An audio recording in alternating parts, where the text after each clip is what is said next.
வணக்கம் live சென்னை.com viewers. Chennai metro மற்றும் பறக்கும் ரயில் இணைப்பிற்கான மெகா திட்டம் தற்போது இறுதி வடிவம் பெற்றுள்ளது. பிப்ரவரி 2026இன் சமீபத்திய தகவல்களின்படி இந்த இணைப்பு குறித்த முக்கியமான விவரங்கள்.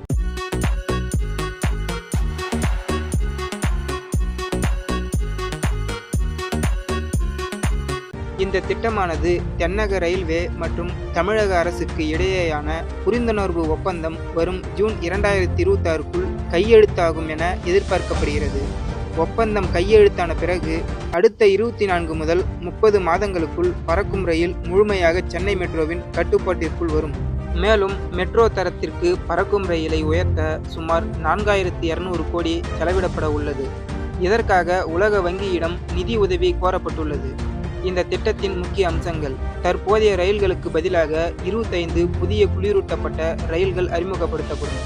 சென்னை கடற்கரை முதல் வேளச்சேரி வரை உள்ள 18 நிலையங்களும் மெட்ரோ நிலையங்களைப் போலவே நவீன வசதிகளுடன் மாற்றப்படும்.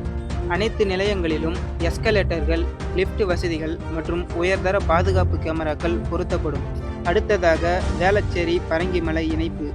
நீண்ட காலமாக காத்திருந்த வேளச்சேரி பரங்கிமலை இடையேயான சுமார் 4.5 கிலோமீட்டர் நீட்டிப்பு பணிகள் இறுதி கட்டத்தை எட்டியுள்ளன.